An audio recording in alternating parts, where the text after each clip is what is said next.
ಎಲ್ರು trip start ಮಾಡತ್ತಾರ. ನಾವು ಮೊದ್ಲು ನಮ್ ವಿಘ್ನವೇ ನಾಶಕನ್ಗೆ ಒಂದು ಕಾಯಿ ಹೊಡೆಯೋ ಮುಖಾಂತರ ನಮ್ ಟ್ರಿಪ್ ನ ಸ್ಟಾರ್ಟ್ ಮಾಡೋದ್ವಿ.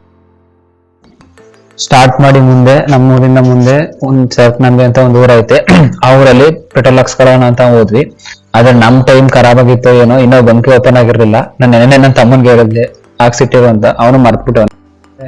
ಆಮೇಲೆ ಬಂಕರ್ ಬಂದ. ಆಮೇಲೆ 6 ಗಂಟೆಗೆ ಪೆಟ್ರೋಲ್ ಹಾಕ್ಸ್ಕೊಂಡು ನಮ್ ಜರ್ನಿನ ಸ್ಟಾರ್ಟ್ ಮಾಡಿದ್ವಿ. 40 ಕಿಲೋಮೀಟರ್ ಇತ್ತು ತೆರಕ್ನಂಬಿಯಿಂದ ಬಂಡೀಪುರ. ಸೊ 1 hour ಅಲ್ಲಿ ರೀಚ್ ಆಗ್ಬೇಕು ಅಂತ ನಮ್ ಪ್ಲಾನ್ ಅಲ್ಲಿ ಇತ್ತು. ಸೊ ಅದೇ ಟೈಮ್ಗೆ ನಾವು ಹೋದ್ವಿ. ಅರೌಂಡ್ 7:50 7:30 ತನಕ ನಾವು ಬಂಡೀಪುರ ಫಾರೆಸ್ಟ್ ಅಲ್ಲಿ ರೀಚ್ ಆದ್ವಿ. ರೀಚ್ ಆಗಿ ಒಂದ್ ಸೈಡ್ ಬೈಕ್ ನ ನಿಲ್ಲಿಸ್ಬಿಟ್ಟು ಆನೆ ಇತ್ತು, ಆನೆಗಳು ನೋಡ್ತಾ ಅಲ್ಲಿರೋ ಬಂಡೀಪುರದಲ್ಲಿ ಇದೀನಿ ಬ್ರೋ. ಏನೋ ಎಲ್ಲ ರೆಡಿ ಮಾಡ್ತಾ ಇದಾರೆ. ರೋಡ್ ಎಲ್ಲ ಬ್ಲಾಕ್ ಆಗ್ಬಿಟ್ಟೈತೆ. ಬಟ್ ಇಲ್ಲಿ ನಾನು ರೋಡ್ಗಳು ನೋಡ್ಬೇಕು ನೀವು. ಮೇಂಟೆನೆನ್ಸ್ ನ ಹೆಚ್ಚು ಕಮ್ಮಿ 36 ಕಿಲೋಮೀಟರ್ ಊಟಿ. ಇವಾಗ ಬಂಡೀಪುರದಲ್ಲಿ ಇದೀನಿ. ಬಟ್ ಇಲ್ಲಿ ಮೇಂಟೆನೆನ್ಸ್ ಮಾತ್ರ ನಿಜಕ್ಕೂ ತುಂಬಾ ಚೆನ್ನಾಗೈತೆ. ಬ್ರೋ ನಿಮ್ಮ ಒಪಿನಿಯನ್ ಏನ್ ಬ್ರೋ? ಬ್ರೋ ಹೇಳಿ ನಿಮ್ಮ ಒಪಿನಿಯನ್ ರೋಡ್ಗಳ ಬಗ್ಗೆ ಏನ್ ಹೇಳ್ತೀರಾ ಬ್ರೋ? ಫುಲ್ ಬೇಜಾರ್ ಮಾಡ್ಕೊಬಿಟ್ಟಿದ್ದಾರೆ. ಬರ್ಬೇಕಾದ್ರೆ ಕಾರ್ನರಿಂಗ್ ಮಾಡ್ಬಿಟ್ಟೆ. ರೋಡ್ಗಳು ತುಂಬಾ ಚೆನ್ನಾಗಿದೆ. ಸರಿ, ನಾನು ಅಲ್ಗೋಗ್ಮೇಲೆ ಅಪ್ಡೇಟ್ ಮಾಡ್ತೀನಿ ಎಲ್ಲಾನು. ಬಾಯ್. ಮತ್ತೆ ಆ ಸ್ಟಾಪ್ ಇಂದ ನಮ್ ಜರ್ನಿನ ಮತ್ತೆ ಸ್ಟಾರ್ಟ್ ಮಾಡಿದ್ವಿ. ಇನ್ನು 35 ಕಿಲೋಮೀಟರ್ಸ್ ಊಟಿ ಇತ್ತು. ಲೇಟ್ ಆಗ್ಬಿಡುತ್ತೆ ಅಂತ 7:45 7:50ಗೆ ಮತ್ತೆ ಅಲ್ಲಿಂದ ಹೊರಟ್ವಿ. ಹೋಗೋ ರೋಡ್ ಮಧ್ಯೆ ಒಂದು ಸಾಕಿರ ಆನೆ ಇತ್ತು. ಸೊ ನಾವು ವೇಟ್ ಮಾಡಿದ್ವಿ ಆನೆ ಆ ಬ್ರಿಡ್ಜ್ ನ ಕ್ರಾಸ್ ಮಾಡೋ ತನಕ. ಅದನ್ನ ಅಲ್ಲದ್ರ ಹತ್ರ ನೀವು ಫೋಟೋಸ್ ತಗೋಬಹುದು, ತುಂಬಾ ಚೆನ್ನಾಗಿರುತ್ತೆ. ನಾವು ಹಾಗೆ ನಮ್ ಜರ್ನಿನ ಮುಂದೆ ಸ್ಟಾರ್ಟ್ ಮಾಡಿದ್ವಿ.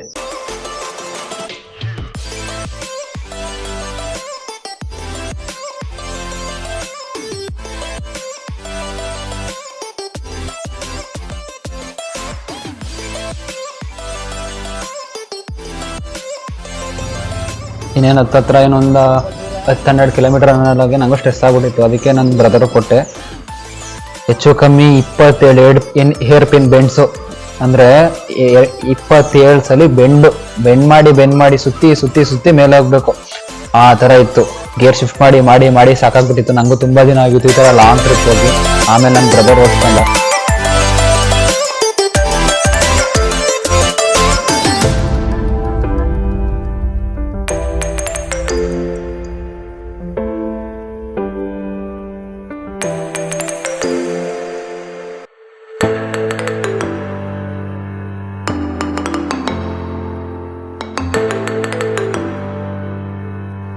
ಇನ್ನೇನು ಊಟಿ ಎಂಟ್ರೆನ್ಸ್ ಬಂದ್ವಿ.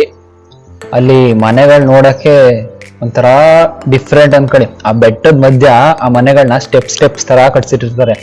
ಅದ್ ನೋಡಕ್ಕೆ ದೂರದಿಂದ ಏನ್ ಚೆನ್ನಾಗ್ ಕಾಣುತ್ತೆ ಅಂದ್ರೆ ಆ ಬೆಟ್ಟದಿಂದ. ಅದನ್ನೆಲ್ಲ ನೋಡ್ತಾ ನಾವು ಮುಂದೆ ಹೋಗೋ ರೋಡಲ್ಲೇ ಲೆಫ್ಟ್ ಸೈಡ್ ಅಲ್ಲಿ ಒಂದು ಕ್ಯಾಂಟೀನ್ ಸಿಗುತ್ತೆ. ಆ ಕ್ಯಾಂಟೀನ್ ಹತ್ರನೇ ಒಂದು ವ್ಯೂ ಪಾಯಿಂಟ್ ಐತೆ. ಆ ವ್ಯೂ ಪಾಯಿಂಟ್ ಮಾತ್ರ ನೀವು ಮಿಸ್ ಮಾಡ್ಕೋಬೇಡಿ. ತುಂಬಾ ಒಳ್ಳೆ ಫೋಟೋಸ್ ಬರುತ್ತೆ ಅಂಡ್ ತುಂಬಾ ಒಳ್ಳೆ ಪ್ಲೇಸ್ ಅದು. ನೀಟಾಗಿ ಎಲ್ಲ ಆ ಬೆಟ್ಟದಲ್ಲಿರೋ ಮನೆಗಳೆಲ್ಲ ನೀಟಾಗಿ ಕಾಣುತ್ತೆ. ಅಲ್ಲಿ ಸ್ವಲ್ಪ ಫೋಟೋಸ್ ತಗೊಂಡು ನಮ್ಮ ಮುಂದೆ ಹೊರಟ್ವಿ.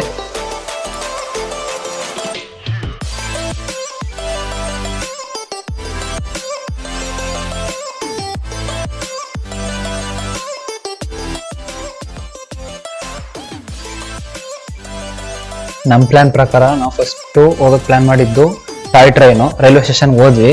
ಬಟ್ ನಾವು ಮಾಡಿದ್ದೇನು ತಪ್ಪು ಅಂತಂದ್ರೆ ಟಾಯ್ ಟ್ರೈನ್ಗೆ ಬುಕ್ ಮಾಡ್ಕೊಂಡಿರಲಿಲ್ಲ ಟಿಕೆಟ್ನ ಆನ್ಲೈನಲ್ಲಿ. ಇನ್ ಕೇಸ್ ಅಲ್ಲಿ ತಗೋಬೇಕು ಅಂತಂದ್ರೆ ಒಂದು ವೇಟ್ ಮಾಡಬೇಕು. 90% ಬುಕ್ಕಿಂಗ್ ಆಗ್ಬಿಟ್ಟಿರ್ತವೆ. ಇನ್ನು 1-2 ಇರುತ್ತೆ ಜನರಲ್ ಟಿಕೆಟ್ 90 ರುಪೀಸ್. ಇಲ್ಲ ಅಂತಂದ್ರೆ ಫಸ್ಟ್ ಕ್ಲಾಸ್ ಅಲ್ಲಿ ತಗೋತೀನಿ ಅಂದ್ರೆ 290 ರುಪೀಸ್ ಆಗುತ್ತೆ. ಸೊ ನಾವು ವೇಟ್ ಮಾಡ್ಕೊಂಡು ಮಧ್ಯಾಹ್ನ ತನಕ ಅದೇ ಆಗ್ಬಿಡುತ್ತೆ ಅಂತ ನಮ್ಮ ಪ್ಲಾನ್ ಕ್ಯಾನ್ಸಲ್ ಮಾಡಿ ನೆಕ್ಸ್ಟ್ ಬೊಟಾನಿಕಲ್ ಗಾರ್ಡನ್ಗೆ ಹೊರಟ್ವಿ. ಬೊಟಾನಿಕಲ್ ಗಾರ್ಡನ್ಗೆ ಪಾರ್ಕಿಂಗ್ ಏನ್ ಈಚೆನೆ ಫ್ರೀ ಇರುತ್ತೆ ಆ ಕಡೆ ಸೈಡ್ ಅಲ್ಲಿ. ಬಟ್ ಏನಪ್ಪಾ ಅಂತಂದ್ರೆ ಒಳಗಡೆ ಕಾಸ್ಟ್ಲಿ. 1 ಟಿಕೆಟ್ಗೆ 100 ರುಪೀಸ್. ನಮ್ಮ ಮೈಸೂರಲ್ಲಿ ಇವನ್ ಬೃಂದಾವನ್ ಗಾರ್ಡನ್ಗೆ ಅಷ್ಟು ದೊಡ್ಡ ಗಾರ್ಡನ್ಗೆ 30 ರುಪೀಸ್ ಇರುತ್ತೆ. ಬಟ್ ಇಲ್ಲಿ ಬೊಟಾನಿಕಲ್ ಗಾರ್ಡನ್ಗೆ ತುಂಬಾ ಕಾಸ್ಟ್ಲಿ. ನೇನು ಅಂತ ಅಂದ್ಬಿಟ್ಟು ಒಳಗಡೆ ಹೋದ್ವಿ. ಬಟ್ ತುಂಬಾ ಚೆನ್ನಾಗೈತೆ.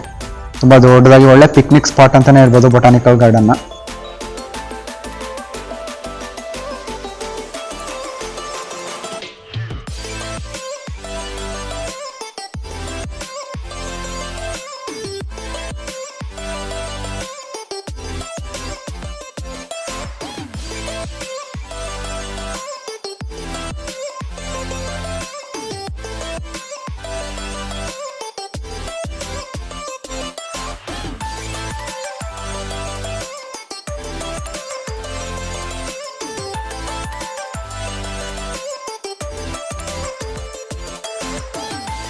ಅದು ಮುಗಿಸ್ಕೊಂಡು ನಾವು ನೆಕ್ಸ್ಟ್ ಹೋಗಿದ್ದೆ ಬೋಟ್ ಹೌಸ್ ಮಾತ್ರ ಸಖತ್ ಕಾಸ್ಟ್ಲಿ. ಪಾರ್ಕಿಂಗ್ ಚಾರ್ಜ್ 20, ಅದ್ರ ಜೊತೆ ನೆಕ್ಸ್ಟ್ ಒಳಗಡೆ ಎಂಟ್ರಿ ಹಾಕಿ ಅದು 20. ಅದಾದ್ಮೇಲೆ ಒಂದು ಬೋಟ್ಗೆ 2 ಸೀಟರ್ ಬೋಟ್ಗೆ 350 ರುಪೀಸು, ಅರೌಂಡ್ 400 ರುಪೀಸು ಒಂದು ಬೋಟ್ ಹೌಸ್ಗೆ ಕೊಡಬೇಕು ಅಲ್ಲಿ. ಇನ್ನೇನು ಮಾಡೋದು ಅಂತ ಅಂದ್ಬಿಟ್ಟು ಹೋದ್ವಿ. ಬಟ್ ತುಂಬಾ ಚೆನ್ನಾಗಿತ್ತು. 23 ಡಿಗ್ರಿ ವೆದರ್ ಅಲ್ಲಿ ಒಳ್ಳೆ ಚಿಲ್ಡ್ ಆಗಿ ಬೋಟಿಂಗ್ ಮಾಡ್ಕೋತಾ ಹೋದ್ವಿ. ಬೋಟ್ ಹೌಸ್ ಏನು ಅಷ್ಟೊಂದು ವರ್ತಿಲ್ಲ, ಬಟ್ ನೀವೇನಾದ್ರು ನೋಡ್ಬೇಕು ಎಲ್ಲೂ ಬೇರೆ ಕಡೆ ಈ ತರ ಎಕ್ಸ್ಪೀರಿಯನ್ಸ್ ಮಾಡಿಲ್ಲ ಅಂತಂದ್ರೆ ಬೇಕಾದ್ರೆ ಹೋಗ್ಬೋದು. ಬಟ್ 400 ರುಪೀಸ್ ಬರೀ ಬೋಟಿಂಗ್ಗೆ ಕೊಡೋದು ನನ್ನ ಪ್ರಕಾರ ಏನು ಬೇಕಿಲ್ಲ ಅನ್ಕೋತೀನಿ. ನಾವಿವಾಗ ಇದೀವಿ ಊಟಿ ಲೇಕಲ್ಲಿ. ಊಟಿ ಲೇಕ್ ತುಂಬಾ ಚೆನ್ನಾಗೈತೆ. ನಾವಿವಾಗ ಇದರಲ್ಲಿ 2 ಪೆಡ್ಲರ್ ಬೋಟ್ ತಗೊಂಡ್ವಿ. ಎಂಟ್ರಿ ಫೀಸ್ ಎಲ್ಲ ಟೋಟಲ್ ಮಾಡ್ತಾ ಇದೀನಿ. ಸಖತ್ ಲೈಫ್ ಪೇನ್ ಬಂದ್ಬಿಡುತ್ತೆ. ಮಾತ್ರ ಅಭ್ಯಾಸ ಇಲ್ಲದೆ ಮೊದಲು ಸೈಕಲ್ ಹೊಡಿತಿದ್ವಿ, ರೂಢಿ ಇತ್ತು. ಇವಾಗಂತೂ ಆಗಲ್ಲ. ಬೋಟ್ ಹೌಸ್ ಮುಗಿಸ್ಕೊಂಡು ನಾವು ನೆಕ್ಸ್ಟ್ ಹೊಟ್ಟಿದ್ದೆ ಪೈನ್ ಫಾರೆಸ್ಟ್ಗೆ. ಪೈನ್ ಫಾರೆಸ್ಟ್ ಮಾತ್ರ ವರ್ತ್ ಐತೆ. 20 ರೂಪಾಯಿನೇನೋ 20 ರೂಪಾಯಿ ಎಂಟ್ರಿ ಫೀಸು. ಒಳಗಡೆ ತುಂಬಾ ಫಾರೆಸ್ಟ್ ಐತೆ, ಬರೀ ಪೈನು ಟ್ರೀಸೆ ಫಾರೆಸ್ಟ್ ಫುಲ್ಲು. ಅದ್ರ ಮುಂದೆ ಒಂದು ಲೇಕ್ ಐತೆ, ಅದು ತುಂಬಾ ಚೆನ್ನಾಗಿ. ನಾನಂತೂ ಆ ಲೇಕು, ಆ ಟ್ರೀಸು, ಆ ವಿಂಡು, ಆ ವೆದರ್ಗೆ ಸ್ವಲ್ಪ ಹೊತ್ತು ಒಳ್ಳೆ ನಿದ್ದೆ ಮಾಡೋಣ ಅನ್ಕೊಂಡು ಅದನ್ನೇ ನೋಡ್ತಾ ಮಲ್ಕೊಬಿಟ್ಟೆ. ಪೈನ್ ಫಾರೆಸ್ಟ್ ಮುಗಿಸ್ಕೊಂಡು ನಾವು ನೆಕ್ಸ್ಟು ನನ್ನ ಪ್ಲಾನ್ ಇದ್ದಿದ್ದು ಒಂದು ಫಾಲ್ಸ್ ಇತ್ತು. ಆ ಫಾಲ್ಸ್ಗೆ ಹೋಗ್ಬೇಕಂತ. ಎಂಟ್ರಿಯಲ್ಲಿ ಬಿಡಲ್ಲ ಒಟ್ಟಿನಲ್ಲಿ 5 ಆಗೋಗಿತ್ತು ಇದನ್ನೆಲ್ಲ ಮುಗಿಸೋ ತನಕ. ಇಲ್ಲಪ್ಪ ಎಂಟ್ರಿ ಇಲ್ಲ ಅಂದ್ಬಿಟ್ರು. ನಾನು ಹೋಗ್ಲೇಬೇಕು ಅಂತ ಹಠಕ್ಕೆ ಬೇರೆ ರೋಡಲ್ಲಿ ಇನ್ನೊಂದು ಯಾವುದೋ ಶಾರ್ಟ್ ಕಟ್ ಇತ್ತು ಅಲ್ಲಿ ಹೋದ್ವಿ. ನಮ್ಮ ಬ್ರದರ್ ಬೇಡ ಅಂತೆಲ್ಲ ಹೇಳ್ದ, ಆದ್ರೂ ನಾನು ಬಿಡ್ಲಿಲ್ಲ, ಹೋಗ್ಲೇಬೇಕು ಅಂತ ಹೊರಟ್ವಿ. ಆದ್ರೆ ನಾವು ಹೋಗ್ತಾ ಹೋಗ್ತಾ ನಮ್ಗೆ ಆ ಫಾಲ್ಸೇ ಸಿಕ್ನಿಲ್ಲ, ಬೇರೆ ಎಲ್ಲ ಸಿಕ್ತು. ಯಾವ್ದೋ ಒಂದು ಹಿಡನ್ ಜಮ್ ಸಿಕ್ತು. ಆ ಹಿಡನ್ ಜಮ್ ನ ತೋರಿಸ್ತೀನಿ ನಿನ್ಗೆ ನೋಡಿ. ರೋಡ್ ಮಾತ್ರ ಸಖತ್ತು ಡೇಂಜರಸ್ ಐತೆ. ನಮ್ ಸೈಡ್ ತರ ಆ ಕಡೆ ಈ ಕಡೆ ಏನ್ ಹಾಕಿಲ್ಲ ಅವರು, ಬ್ಯಾರ್ಕೇಡ್ ಅಥವಾ ಆ ಕಡೆ ಈ ಕಡೆ ಕಾಂಪೌಂಡ್ ಏನಿಲ್ಲ. ತುಂಬಾ ಹುಷಾರಾಗಿ ಹೋಗ್ಬೇಕು. ಡೌನ್ ಅಂತೂ ತುಂಬಾ ಇತ್ತು. ನನ್ನ ಬ್ರದರ್ ತುಂಬಾ ಎಕ್ಸ್ಪೀರಿಯನ್ಸ್ ಇರೋದ್ರಿಂದ ಅವನೇ ಓಡಿಸ್ಕೊಂಡ. ಇದೇ ನೋಡಿ ಸೌಲೂರ್ ವ್ಯೂ ಪಾಯಿಂಟ್, ಏನ್ ಮಸ್ತ್ ಐತೆ ಮಾತ್ರ ಅಂದ್ರೆ.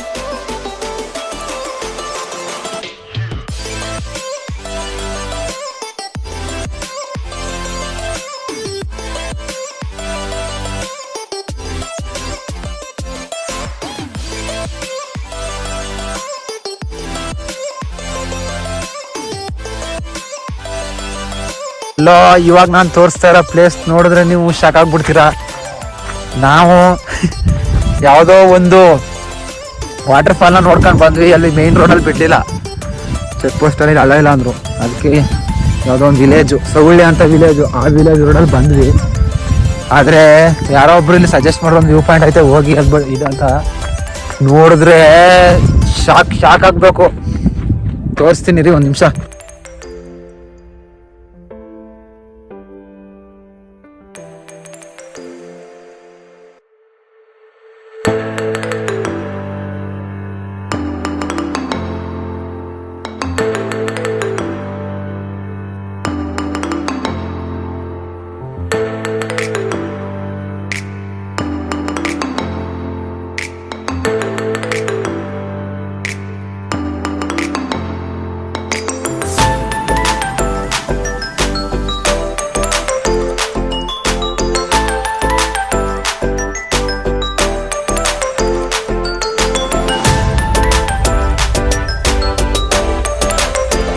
ಇದನ್ನ ನೋಡ್ಕೊಂಡು ಹೋಗೋ ತನಕನೇ 6 ಆಗೋಯ್ತು.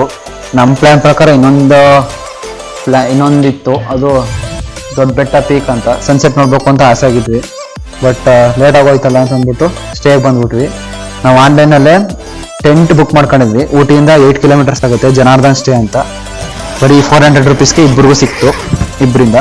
ಸೊ ಅಲ್ಲಿ ಬಂದು ಮಲ್ಕೊಂಡ್ವಿ. ನೀವು ಮೇಕ್ ಮೈ ಟ್ರಿಪ್ಪಲ್ಲಿ ನೋಡ್ಬೋದು, ಕಡಿಮೆ ದುಡ್ಡಿಗೆ ಸಿಗುತ್ತೆ. ಅರೌಂಡ್ 400-500ಗೆ ಡಿಸ್ಕೌಂಟ್ ಸೇರಿ ಟೆಂಟ್ ಸಿಗುತ್ತೆ. ಒಳ್ಳೆ ಎಕ್ಸ್ಪೀರಿಯನ್ಸ್ ಮಾಡ್ಬೋದು.